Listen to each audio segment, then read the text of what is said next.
பெமி ஒடேடோலா நைஜீரியாவில் இருக்கிற ஒரு மிகப்பெரிய பணக்காரர். ஆமாங்க, இந்த உலகத்துல இருக்கிற முதல் 1000 பணக்காரர் வரிசையில இருக்கிற ஒரு மனுஷன். நாம சொல்லுவோம்ல, காசு இருந்தா ரொம்ப சந்தோஷம் இருக்காதுன்னு. அந்த சீன்ல இவர்கிட்ட கிடையவே கிடையாது. இன்ஃபேக்ட் இந்த உலகத்துல இருக்கிற சந்தோஷமான பணக்காரர்னா அது இவர் தானே சொல்றாங்கன்னா பாருங்க. ரீசன்ட் டைம்ல இவரோட ஒரு இன்டர்வியூ ஒன்று பாத்துங்க. ஒருத்தர் அவர்கிட்ட உங்களோட வாழ்க்கை இவ்வளவு சந்தோஷமா எப்படி மாறுச்சுன்னு கேட்டாரு. அவரோட பதில் ஜஸ்ட் வாவ்.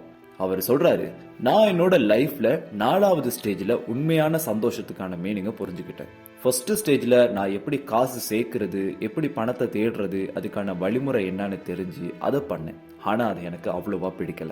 2வதா நல்ல வேல்யூபிளான சொத்துக்களை சேர்க்க ஆரம்பிச்சேன். போக போக அது மேலேயும் விருப்பாயிடுச்சு. அப்புறம் பெரிய பெரிய ப்ராஜெக்ட்ஸ்ல இன்வால்வ் ஆனேன். டீசல் பெட்ரோல் டிஸ்ட்ரிபியூட்டிங் எல்லாம் பண்ணேன். சொந்தமா ஷிப் கூட வச்சிருந்தேன்.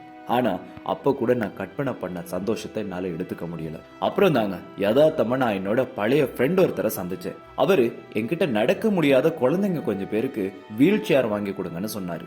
என் நண்பனே சொல்லிட்டான்னு 200 வீல் சேர் வாங்கி கொடுத்தேன். ஆனா அதை கொடுக்கறதுக்கு நீயும் அந்த ஸ்கூலுக்கு வந்தாகணும்னால நானும் கிளம்பி போயிட்டேன்.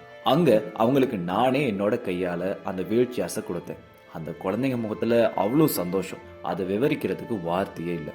தனக்கு கால்கள் எல்லாம் திரும்ப வந்த மாதிரி அவ்வளோ ஆசையா விளையாடிட்டு இருந்தாங்க.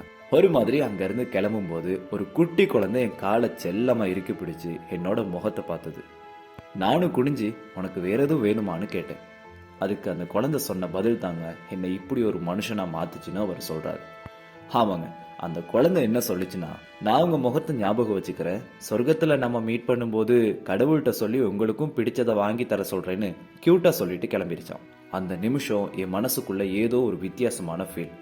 அப்போதான் உண்மையான சந்தோஷம்னா என்னன்னு புரிய ஆரம்பிச்சதுன்னு தன்னோட இன்டர்வியூவை அவர் முடிக்கிறாரு.